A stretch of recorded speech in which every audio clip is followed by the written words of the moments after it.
Welcome to Under the Radar, where we examine the normally invisible foundations of contemporary Western thinking.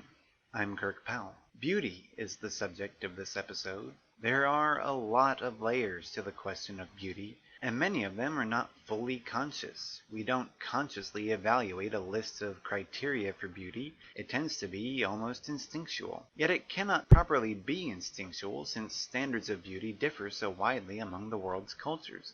The most rudimentary details of beauty, like the proportions or color of parts of the body, are different to different people. Even within a culture, there is tremendous complexity in evaluations of beauty. Philosophers have been debating the question of beauty for millennia. On top of that, any given system will have exceptions, sometimes very public and obvious exceptions. In the West, and cultures with lots of contact with the West, we have come to accept and even expect high-level bureaucrats and officials to be a little ugly or impaired or deformed somehow. And in this they are following a pattern set as early as Ignatius Loyola and the courtiers trained in his Jesuit schools. Francis Bacon, a courtier in his own right, even argued that deformity could be an advantage in a quest for power. For the sake of time and clarity, in this episode I'll focus on just one detail of the question of beauty: body size.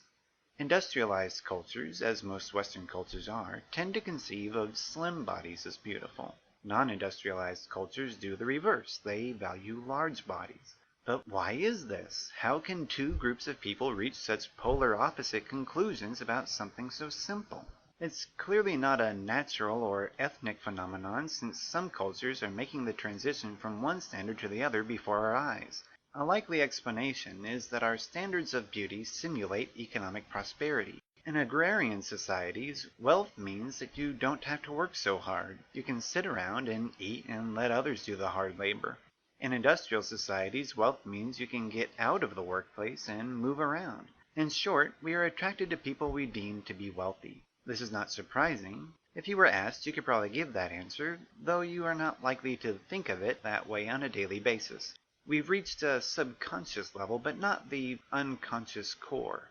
To travel a bit in that direction in the time remaining, let me point out three things. First, since evaluating and selecting companions is something natural, it is strange that we base our decisions on so unnatural a criteria as economics. To have even this most basic of tasks given over to artifice might be an indication that Jean-Jacques Rousseau was right and that man is not a social animal after all, or at least that we are not equipped naturally to live together the way that we are. Second, if we're using economics as a basis for beauty, it's certainly not because we think wealthy people are necessarily happy people. It's a common experience to see people dissatisfied with their income regardless of its increase.